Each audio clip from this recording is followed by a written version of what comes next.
Hello and welcome to the second episode of me explaining all of the maps in Terraforming Mars.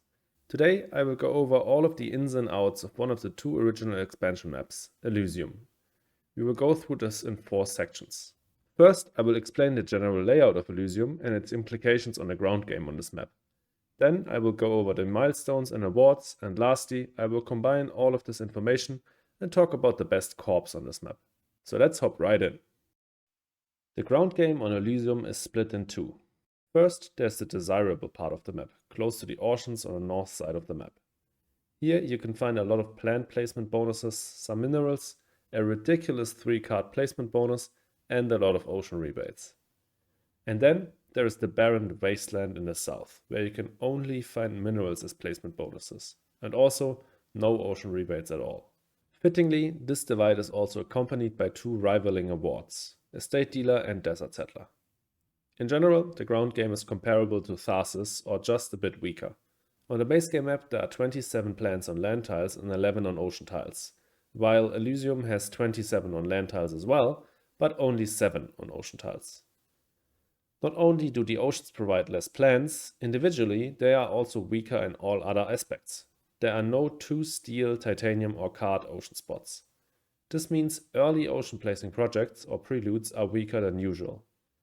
Instead, oceans get better over time, since you'll get the opportunity to pick up multiple ocean rebates at the same time each time you place one. But how do you want to approach the ground game on Elysium? Well, first of all, you want to stick to the equator. Here you'll get plants and MC back, which will allow you to pay for more tile placing cards and convert more greeneries. Never start your ground game in the south. Even if you want to go for Desert Settler, there's plenty of time for placing tiles there later in the game. If you have a special tile, you might want to pick up the 3 cards on Olympus Mons, but be careful not to get stuck there. A city on this spot isn't such a great idea, since cities are too expensive to just use them to pick up cards, and also you want to be able to place more than just 2 greeneries around them. Instead, place your first city on the 3 plants. Not only because 3 plants are insane as is, but also because there are really great conversion spots around there. The next best city spot is over here in the west. Again, because there are really great conversion spots all around. Same as on the base game of Tharsis, you'll want to convert your plants first next to oceans and pick up plants at the same time. This is called an ocean walk, and will help you get more greeneries and plants down, scoring more points. On Elysium, this is even extra incentivized due to Estate Dealer, but more on that later. If you're going for a strong ground game, you'll often be able to fund that award and maybe even Desert Settler. In exchange, none of the milestones directly favor ground game players. But let's get to that. So let's go through the 5 milestones in Elysium. Generalist, Specialist, Ecologist, Tycoon and Legend.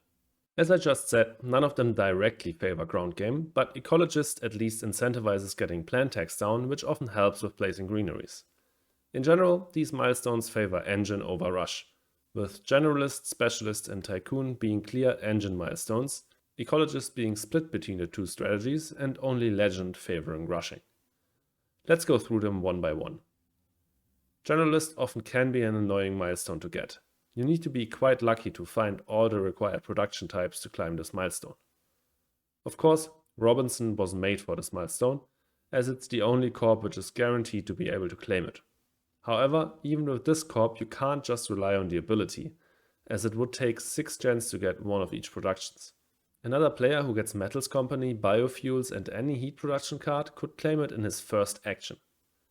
If you're playing with Prelude 2, Nurgle Enterprises is super strong for a generalist race. Not only does that corp start off 50% of the way there, it also has the ability to claim the milestone for free. Not all production types are created equal for Specialist. MC Prod is definitely your best bet when going for this milestone. Heck, you can get there just by playing Allied Bank and Business Empire. The other 2 types that can work are Heat Prod, for example when playing Soletta as Helion, or Power with Mass and Quantum. Plant, Steel and Titanium Prod are much harder, especially the latter 2. Pretty much the only viable ways are NRA plus Insects with Ecoline, or an insane amount of tile placements with Mining Guild. But especially with Steel and Titanium, you'll need to ask the question whether developing so much prod serves a bigger purpose other than just claiming the milestone. The absolute best corps for specialists are all the ones that either start off with or grant a lot of MC prot, like Tharsis, CSM, Eridor, Polyphemus, or Mons Insurance. There are more though. Ecologist is a super swingy milestone. It's true that most green tags have global requirements, which means that for this milestone to be balanced well with the other ones, 4 tags are an okay amount to require. But this also means you can get super lucky and reach the requirement without a lot of effort in Gen 1 already. Ecology experts into any late game plan tag plus 1 more and you're already there. This can be super frustrating if you're on the receiving end. Both engine and rush players can compete for this milestone, as generally both want to get green tags down. Cards to keep in mind are Ecozone as well as Ecology Research and Wildlife Dome if you're playing with the expansions. Every corp with at least 1 green tag is in a good position to claim this milestone, but the real favorites are Pharmacy Union and Ecotech. Inventrix can also be okay with its ability to play requirement cards faster. Tycoon is often the hardest milestone in Elysium. Playing 15 cards costs a lot of money. I mean, just buying that amount of cards requires 45 MC. And this means it takes a lot of time to get there. Buying and playing that many cards is often only possible in an engine, and even there, specifically rich corps and corps with built-in card draw are in a better position. And lastly, Legend. This is the only milestone which truly favors rush players in Elysium, as they want to play space events in the early game to get some early TR, collect plans to convert, and place oceans to be able to ocean walk. The longer this award remains unclaimed, the easier it will be for engine players to catch up and steal it. Obviously, I see as a slight bonus on playing events, but more often than not, the problem is drawing the right events early on, not playing them. But let's jump over to the awards. Here we have Celebrity, Industrialist, Desert Settler, Estate Dealer, and Benefactor.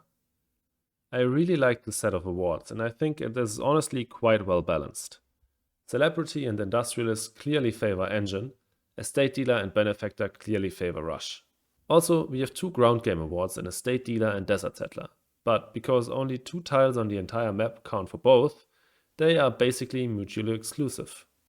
Let's analyze them one by one. At first, Celebrity might not seem like a clear Engine award. Many of the most expensive cards in the game are space events, which Rush players love to play. But the problem is, event cards do not count for Celebrity. And with this, it's clear that a Rush player can never really compete with a strong engine on this award. Credit Core has an obvious advantage, but Saturn Systems is also heavily incentivized to play super expensive Jovians, and as Polyphemus, going for Celebrity is probably your best bet to counteract your super bad ability. Industrialist is dominated by 2 factors. For one, you have Mining Guild, a corp which can amass enormous amounts of steel prot very easily. Alternatively, you can go for a science strat and get cards like Mass Converter, Quantum, or Corona Extractor down. Keep in mind that steel is always superior for Industrialist, as it can be stored, while power cannot, at least if you don't have super capacitors. No matter which route you take to fight for this award, Engine is the only strategy which is naturally incentivized to do it. As I said, Mining Guild is the absolute best corp for Industrialist, but other competitors are Thorgate, Manutech, and Utopia Invest. Desert Settler is one of the Groundgame awards in Elysium, but you might have noticed that I didn't count it as an award favoring Rush. If you're rushing and you're doing it well, you'll end the game fast and will probably have placed more tiles than your opponents. But as I said in section 1, the ground game, you want to start placing your tiles surrounding the oceans on the equator, not below the equator where you find almost no plants or ocean rebates. This often means that engine players who develop the plant prot later when all the good spots surrounding oceans are already taken like to fund this award. But still the best corps for this award are still the ones that have some sort of bonus for a ground game. Ecoline, Tharsis, Mining Guild in the base game, Arcadian Communities and Phalaris in the expansions. Estate Dealer, however, is a full-on rush award. When fighting over this award you can often calculate when you can safely fund it, because there are only a very limited amount of spots your opponents could place their tiles to flip it. However, there are a few cards that you need to keep in mind. First of all, the land tiles that can be placed on ocean spots, so Mohole Area, Protected Valley and Mangrove, and more importantly, the most impactful Estate Dealer card in the game, Artificial Lake. This card could, theoretically, grant you 6 new tiles next to an ocean at once and completely swing the award around. The best corps for this award are once again Ecoline and Tharsis, but definitely also lakefront resorts and Acadian communities in the expansions. And lastly, Benefactor. Rush players are obviously favored on this award. There are a few cards to keep in mind though. GIA can score 40 R at once, and if it allows you to claim the bonus ocean or grant enough plants for a conversion, that number can even go up to 6. Terraforming Ganymede can go even higher, but if you're up against someone who gets 6 or even more TR out of their TG, it's looking grim already. UNMI is probably the best corp for this award, no matter if you're playing with or without the expansions. But overall, what corps profit most from all of this? I think the answer is not as easy as on Tharsis. Elysium's Milestones favor Engine, its awards are mixed, and Groundgame is good, but not as important as on the base game map. Well, I like Credit Core a lot on Elysium. That's not that surprising, as Credit Core is already one of the strongest corps, but here it has no problem going either for an Engine or a Rush, and it has an inherent bonus on Celebrity. Pharmacy Union is another candidate for most improved corp on Elysium, as it starts off with 2 tags for Ecologist, can turn its corp into an event card for a Legend, and then also gets a lot of bonus TR for Benefactor. All corps that get a lot of MC prot for free are in a strong position in Elysium as well. CSM or Eridor for example. They have an easy time with Specialist, can try to compete for Tycoon, and like to go for an Engine. So awards like Celebrity and Industrialist feel natural to them. And lastly, I like Acadian communities as well. This corp can use its ability to block the 2 super high priority spots on the map, and then over the course of the game, use its ability to basically guarantee a win on a state dealer. But that's it, my 2 cents on the expansion map Elysium. What do you think of this classic map, and which corps do you enjoy playing on it the most? Let me know in the comments. I hope you enjoyed this video, and if you did, please leave a like and consider subscribing. Also, if you want to watch me play Terraforming Mars live, please check out my Twitch, which is linked in the description. Thank you guys, and see you in the next video.